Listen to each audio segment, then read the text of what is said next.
So today we're going to be going over 5 or 6 cards that if you grade, you can get a very high return on your investment.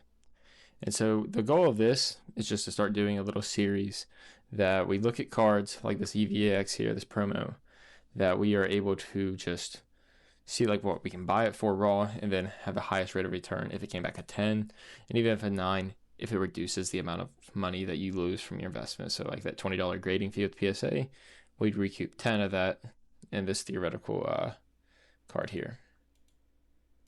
But let's get back to it.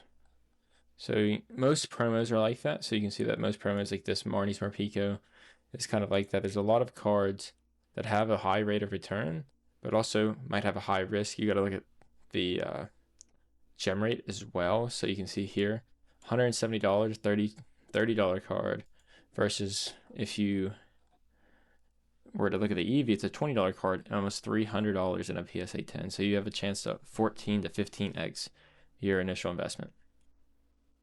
This is very new, but it still kind of holds. It's actually held this value really well. If you look here at the graph, you can see that's kind of plateaued here. It might drop a little bit more, but it's a $36 card, and we're able to 12 to 15x your profit, 10x after the $20 grading fee even.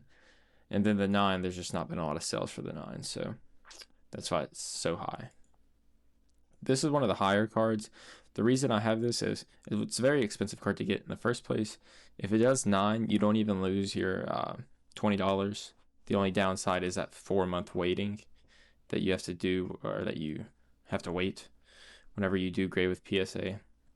But you can see here at the population report, you have a very good chance. It's like about 70%, 60% gem rate, or even higher, to 2.5 to 3x your money, depending on what you can pick this card up for. So if you pick it up for 160, you get over 3x your initial investment. And there are cards like this. So see, this is something you have to take into account: the gem rate and also the price, the multiplier of a 10. This Dino, I'm looking at some smaller illustration rares, some just slept on cards. So this card you could get for $10, $20 grading fee, $30 total investment, and you could 5x your money.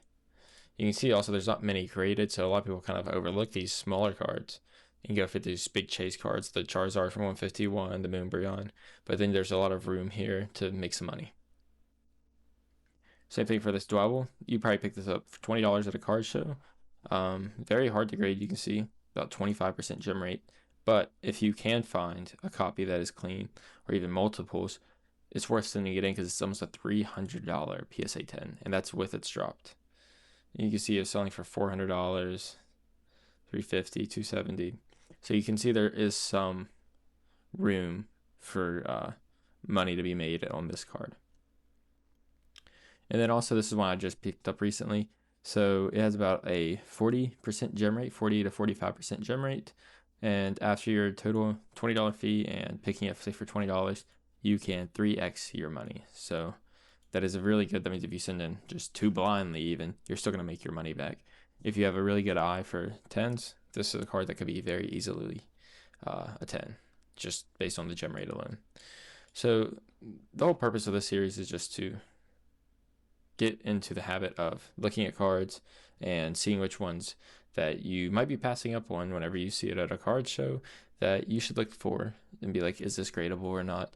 Because you could be potentially passing up on just a free PSA 10 that could let you increase your collection's value, sell it for more money to put it back into the hobby, do whatever you want with it, honestly, after you get it. But yeah, so that's the point of this. So this 6 cards, I'm going to try and do this every week.